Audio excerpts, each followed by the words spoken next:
បាទជំរាបសួរបងប្អូនទាំងអស់គ្នាដែលកំពុងតែសិក្សាភាសាកូរ៉េនៅថ្ងៃវិលត្រឡប់មកជួបខ្ញុំម្ដងទៀតហើយជាមួយនឹងការបង្រៀនភាសាកូរ៉េនៅលើ computer ដែលខ្ញុំផុសនៅលើបណ្ដាញ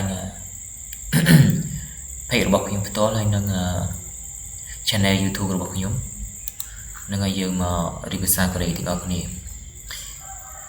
នឹងឲ្យគឺវិជ្ជាករយើងថ្ងៃនេះគឺយើងមានន័យថាក្រៅពីឬក៏តែយើងបូកបានតែជាមួយនឹងនាមទេបងប្អូននឹងឲ្យយើងមកអានអត្ថបទទាំងអស់គ្នាតើគេប្រើប្រាស់នៅក្នុងស្ថានភាពបែបណាតោះជិះអានមកគឺសាខ្វាហាន់កេបាកេអាណាម៉ាសូយ៉ូមានន័យថា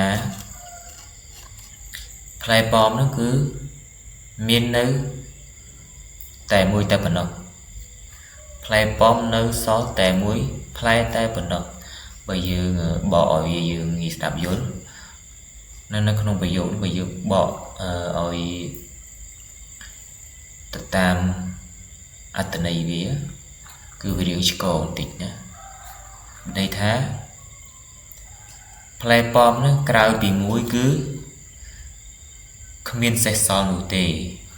អញ្ចឹងបងប្អូនក៏ប៉ុន្តែបើសិនជាយើងបកអញ្ចឹងទៅគឺវារៀងឆ្កងវាពិបាកស្ដាប់វាអត់សូវយល់បងប្អូនយើងបកថាផ្លែប៉ោមក្រៅពីមួយផ្លែគឺគ្មានសេះសល់ទេយល់ទេបងប្អូនវាអត់សូវតំណងទេមែនទេអញ្ចឹងយើងបកឲ្យយើងភាសាខ្មែរយើងឲ្យវាងាយយល់គឺផ្លែប៉ោមនៅសល់តែមួយផ្លែតែប៉ុណ្ណោះអញ្ចឹងបងប្អូនហ្នឹងហើយយល់ទេណាតោះទៅទៀតទី2ណែឆាងគួយអ៊ូយូផាកេអ៊ូយូផាកេអបសយោហ្នឹងហើយ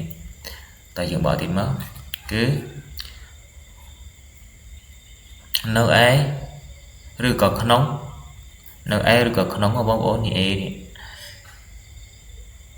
នៅឯទូទឹកកកឬក្នុងទឹកកកនោះគឺក្រៅពីអ៊ូយូហ្នឹងក្រៅពីទឹកដោះគោនោះគឺគ្មាននោះទេ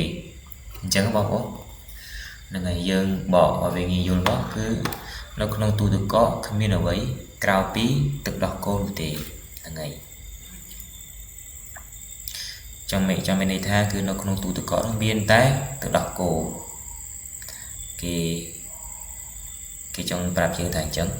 តទៅទៀតទី3សុនមុលហាន់កេបាកេមុតផាដាសាយោនេះគេបានន័យថាគេបានទទួលកាដូតែមួយតែប៉ុណ្ណោះអញ្ចឹងបងប្អូនហ្នឹងហើយកាដូហ្នឹងក្រៅពីមួយខ្ញុំមិនបានទទួលទៀតទេគឺបើយើងបកទៅតាមអត្ថន័យភាសាកូរ៉េនេះសុនមុលគឺកាដូហាន់កេបាកេនេះគឺក្រៅពីមួយនេះហាន់កេ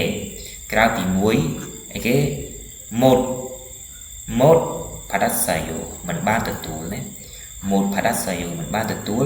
កាដូក្រៅពីមួយទេពីនៅបងប្អូនចេះវាពិបាកយល់បន្តិចអញ្ចឹងយើងបកភាសាខ្មែរយើងឲ្យវាស្ដាប់បានគឺខ្ញុំបានទទួលកាដូតែមួយតែប៉ុណ្ណោះអញ្ចឹងណាបងប្អូនហ្នឹងហើយនេះកាដូក្រៅពីមួយនោះគឺ